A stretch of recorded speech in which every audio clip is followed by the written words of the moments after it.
nagulawo poloti nenzimbawo ng'abantu abalala bonna bazimbye Kabowa kuno. Naye simanyi lwaki ennyumba yange yatuuse mu mbeera eno gyeri mu kaakati. Omugaga Haji Badiru Nsereko bw'atuse ku kizimbe kye kyamenyeddwa abeekalakasi ku ttekeri lya Mujaguzo e Kabowa amaanyi gamuweddemu nga n'ebyengeyenge byagala kumuyitamu. Alaajanidde Obwakabaka n'asaba ekisonyiwo nga n'abamye ekizimbe kye bamulanga olw'ensonga ntalina muntu gwe yali agobye ku ttaka. Mmanyi nti ndi ku ttaka lya Ssaabasajja. Nze gw'olaba ndi mugonvu eri Ssaabasajja, siri mujeemu n'akamu eri Ssaabasajja. Era nze ndi mwetoowaze era ndi mweteefu n'ekigenda mu maaso. Singa wabawo enteeseganya esobola okubeera nga ejjawo emmengo ekwata wakati wange nange wakati w'emmengo nange sirina buzibu.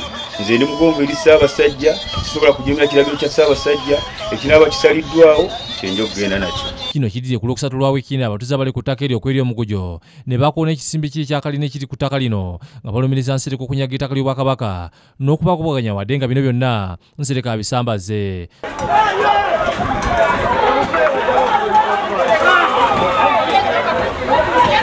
Nyumba yenu tekubikwa. Baba polisi. Nsereko asose kulambula kizimbe kye era abatuuze olumulayo ne basimirira wali ne bamubuuza amakubo ge yayitamu okugula ettaka lino eryamuzaalidde Leenya. Naye simanyangako nti ttaka lyaki lya nnono. Kati kyenyinyonyodde. Kaweefube wa Nsereko okumatiza abatuuze okupadde n'abakungu b'emmengo ku ngeri gy'agulamu ettaka lino agudde butaka era nga bakira buli omu amutegeeza nga bwe bamufeera nga bwe bamusekerera. N'abagula n'abatunda bonna balinga abafaanagana. Bafere ku bafere. Bafere. Yali agula awo nga chairman yasalawo wali wabeere nti Mujaguzo ayita wali alabika nga yiyafirwa kuno ettaka lya Ssaabasajja likoma mmanga wali.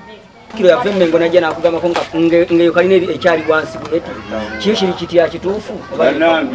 Nsereko alumbye mmeeya w'e Lubaga Joyce Nabosa Ssebugwawo nga mulumiriza okumwendulira abamenye ekizimbe kye. Mpulira nti mmeeya wa Lubaga ye yayimiridde mu kintu kino simulinaako buzibu bwonna era simanyi lwaki yatuuse ku mbeera eno egamba nti atuuka okubeera nga ajjawo enju yange.